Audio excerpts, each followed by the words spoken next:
December 24th, 4:47 in the afternoon. The warehouse was almost empty. A skeleton crew was finishing the last shipment of the year somewhere near Loading Dock C. Somebody had left a radio on in the break room, and Bing Crosby was singing about a white Christmas through a speaker that sounded like it was dying. I was in my office reconciling Q4 inventory numbers. Nobody asked me to do it. Nobody ever asked me to do it. But the numbers were off by 1,400 units, and that discrepancy would sit in my head like a rock in a shoe until I found the error. Ted Buckley appeared in my doorway. He did not sit down. He did not close the door. He was wearing his overcoat and holding his car keys in his right hand. His body language said everything before his mouth did. He was already leaving. This was a stop on the way to his holiday party. Meredith, we are making some changes in the new year, restructuring the leadership team. Your position is being consolidated effective January 2nd. Garrett is going to absorb your responsibilities. He slid a manila envelope across my desk with 2 fingers. 2 weeks severance, standard separation terms. I would appreciate a clean transition. The fluorescent light above my desk buzzed. Bing Crosby kept singing. I looked at the envelope, then at Ted. I asked one question. Does Garrett know what an inventory reconciliation is? Ted's jaw tightened. The kind of micro-expression that a person makes when they know the answer is humiliating but refuse to say it out loud. He will learn that is what the staff is for. Then he did something that I will remember longer than the termination itself. He reached past me and lifted the framed Operational Efficiency Award off my wall, the one the Regional Trade Association had given me 11 months earlier for cutting warehouse waste by 31%. He tucked it under his arm like a newspaper. This belongs to the company, not to you. He walked out. I heard his engine start in the parking lot 90 seconds later. The tires crunched on the frozen gravel, and then it was just me and Bing Crosby and the flickering light and 1,400 missing units. I sat there for a long time. I did not slam anything. I did not call anyone. I looked at the spreadsheet still glowing on my monitor. Columns of numbers that Garrett Buckley could not read if someone held a loaded weapon to his temple. I saved the file to my personal drive. Then I saved 6 more: vendor contracts, client account histories, maintenance logs, equipment depreciation schedules, cash flow statements going back 3 years. I did not take those files because I was angry. I took them because I'd been reconciling Ted Buckley's books for 5 years, and I knew something about his company that he did not. Christmas Day was quiet. My apartment smelled like the dry cleaner downstairs. I had moved there after the divorce and never bothered to make it feel like a home. No decorations, leftover pad thai in the microwave, a laptop open on the kitchen table, and a stack of printed spreadsheets weighed down by a coffee mug. I was not mourning the job. I was performing an autopsy on the company. 5 years I'd spent inside that operation. When I started, Buckley Packaging Solutions was doing $3.2 million in annual revenue. The supply chain was a mess. Vendor relationships were adversarial. The inventory tracking system was literally a whiteboard in the shipping office with magnets that fell off when someone closed the door too hard. I rebuilt all of it. I renegotiated 14 vendor contracts, saving an average of 9% per agreement. I implemented a digital inventory management system that cut waste and shrinkage by 31%. I personally managed the relationship with Denton Industrial, the company's largest client, which accounted for 38% of total revenue. I flew to their headquarters in Louisville twice a year. I knew their procurement director by her daughter's name. Under my management, the revenue climbed from $3.2 million to $8.1 million. I was the engine. Ted Buckley was the hood ornament that showed up for the photo. But this was not a self-pity exercise. I was not making a case for why I deserved better. I was conducting a forensic audit because during those 5 years of living inside the numbers, I had noticed patterns that Ted was too arrogant to see and too comfortable to question. He had been pulling $400,000 a year in owner distributions while underfunding equipment maintenance by 60%. 3 forklifts were operating past their service life. The conveyor system in Bay 2 had a bearing failure every 6 weeks, and instead of replacing the unit, Ted just kept paying for emergency repairs that cost triple. 3 major vendor contracts were expiring within 90 days. Those contracts had favorable pricing that I had personally negotiated over months of relationship building. The renewals required specific conversations with specific people who knew my voice and my word and had never spoken to Ted Buckley in their lives. He did not even know they were expiring because I was always the one who handled it. The warehouse lease was a milestone. Ted signed a 10-year agreement in 2019 at peak market rates. He was locked into monthly payments that were now 40% above what comparable spaces were going for. The lease had no early termination clause. I knew because I had begged him to negotiate one, and he told me I was being negative. And then there was the client. My phone had buzzed on Christmas morning with a text from Denton Industrial's procurement director. 3 words. Heard what happened, then a follow-up. We need to talk. Ted did not fire his operations director. He fired his immune system. He just did not know he was sick yet. Garrett Buckley arrived at the warehouse on January 3rd, 1 day late. He parked his black Audi in my old spot and walked through the loading dock like he was touring a resort. He was 28 years old. He had been fired from 2 previous positions, one at a real estate brokerage for expense fraud, one at a tech startup for what was diplomatically described as cultural misalignment. He spent his first morning changing the Wi-Fi password and ordering new business cards. The title he invented for himself was Chief Strategy and Innovation Officer at a packaging supply warehouse in Columbus, Ohio. By the end of the first week, Rhonda called me. Rhonda was the warehouse shift manager. She had been at Buckley for 20 years. She was 52 years old. She smoked parliaments on her breaks and quoted proverbs when she was angry. She was the kind of woman who could load a 48-foot trailer by hand and then recite her grandmother's biscuit recipe from memory without pausing. She did not waste time with small talk. The boy approved $22,000 in branded merchandise before he looked at a single financial statement. Polo shirts, koozies, a banner for the lobby. Then he told the warehouse crew to streamline operations without defining what that meant. Danny asked him to clarify, and the boy said to use their best judgment. Danny has been here 14 years, and his best judgment was to go home early. She paused. I heard her lighter click. 2 drivers quit Friday. The vendor contact list is gone because he deleted the shared folder, trying to make room for his vision board files. Honey, this building is a body and you were the skeleton. That boy is walking around in a skin suit, wondering why nothing stands up. I listened. I did not interrupt. I was not watching the company fall apart because it felt good. I was watching because I needed to identify the exact moment it would hit the floor. Timing is everything when you are catching a falling knife. Late January, I made a phone call, not to a friend, not to a therapist, to Dale Pressfield. Dale ran a small private equity group out of Cincinnati that specialized in one specific product, broken companies. He bought businesses that were distressed or mismanaged or overleveraged. He installed competent operators, he fixed the machinery, then he sold them at a profit or held them for cash flow. He was 61 years old. He wore the same gray suit to every meeting. He spoke exclusively in numbers. I had worked with Dale 8 years earlier at a logistics firm that his group eventually acquired. He remembered me because I was the only mid-level manager who had emailed him a full operational audit unsolicited during due diligence. He told me later it saved his team 3 weeks of work. I did not pitch him with emotion. I pitched him with a spreadsheet. Buckley Packaging, $8.1 million revenue trailing 12 months but declining.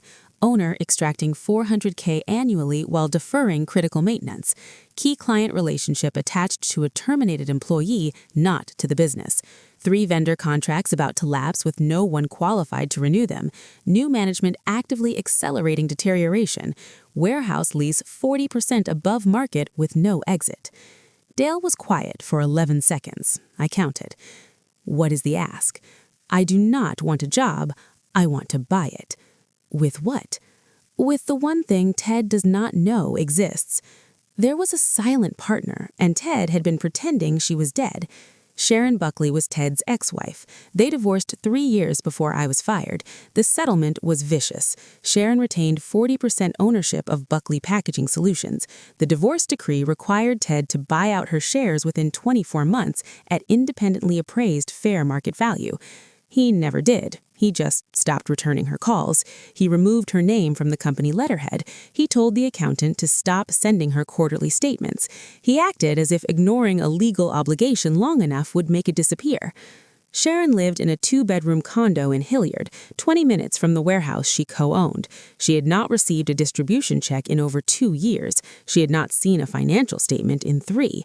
She was owed significant money, and she had the legal standing to detonate Ted's entire operation, but she did not have the operational knowledge or the industry connections to do it alone. Dale and I drove to her condo on a Saturday afternoon. She opened the door in a bathrobe and reading glasses. She looked at Dale's business card, then at me, then back at the card. "You are the one he fired on Christmas," she said. It was not a question. We sat at her dining table. I presented the acquisition framework. Dale presented the financing structure. Sharon listened without interrupting for 40 minutes. Then she stood up and walked to her bedroom. She came back carrying a shoebox held together with a rubber band.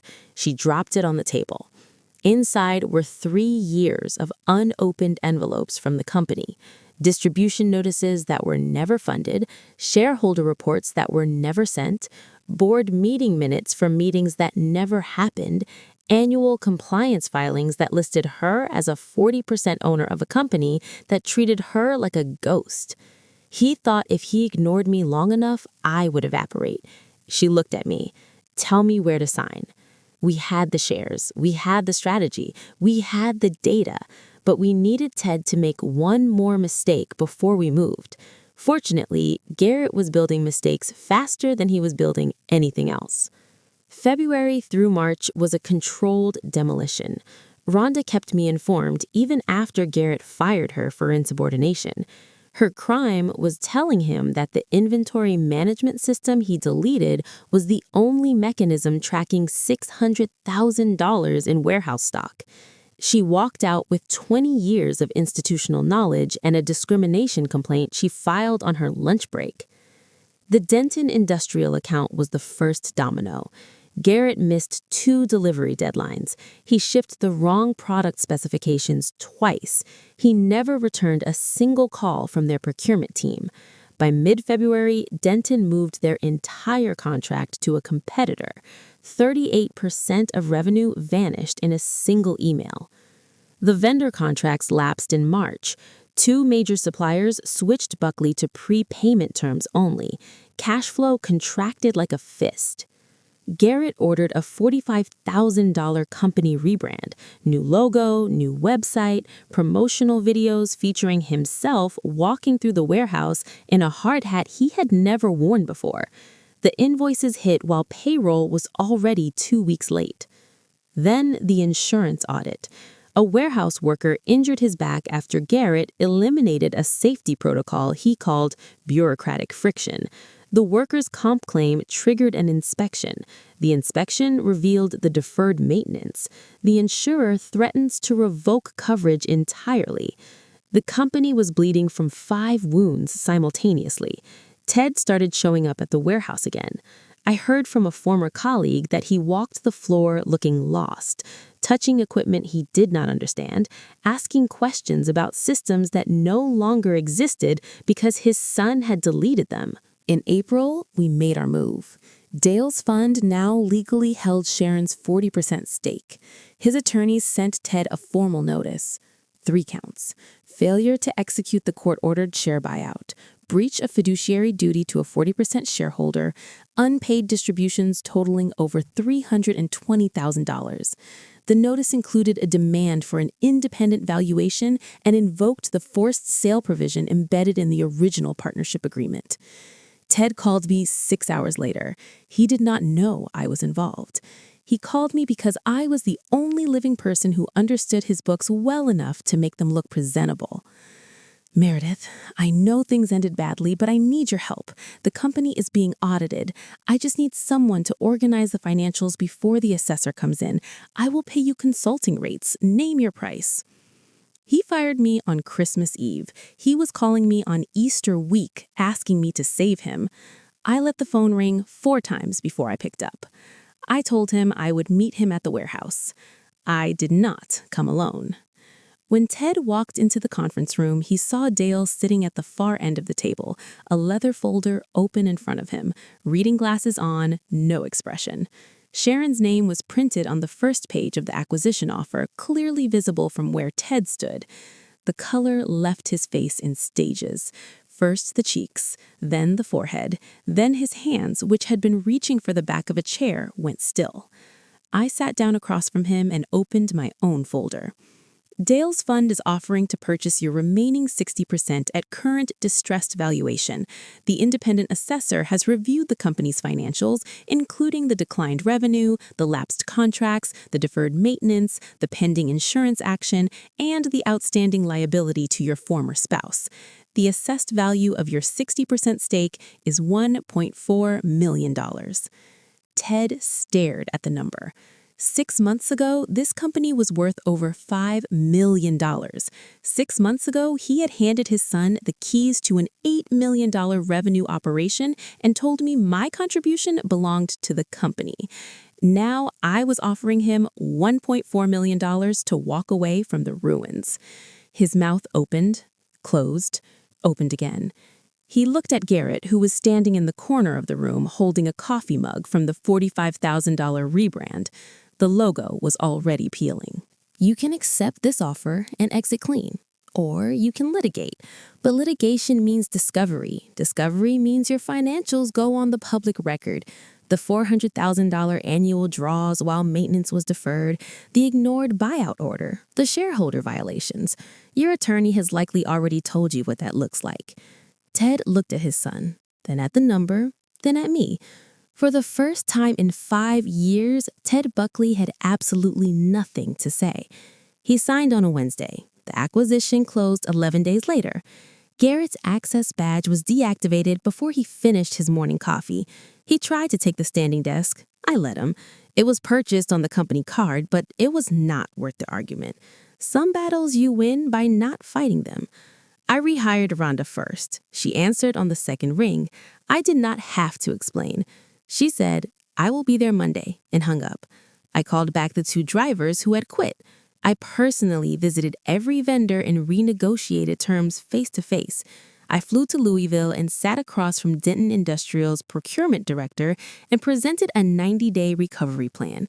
She gave me a trial contract, smaller volume, but a foot back in the door. I did not rename the company. I did not throw a celebration.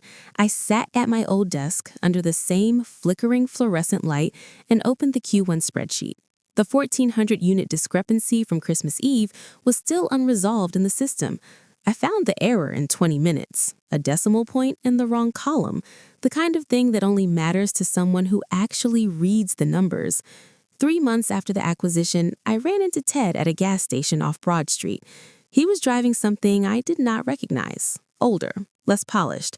He looked smaller somehow, like a suit that had been washed too many times. He stared at me across the pump. "You planned this from the day I fired you." "No, I planned this from the day you took my award off the wall. That is when I knew you did not see people, you saw inventory, and you should never let your inventory learn your books." He did not respond. He finished pumping his gas and drove away. I went back to the warehouse. Rhonda had made coffee. The loading dock was running. A shipment was going out to Denton. The radio in the break room was playing something I did not recognize, but the speaker had been replaced and the sound was clear for the first time in years. He gave his son my title because blood was thicker than merit.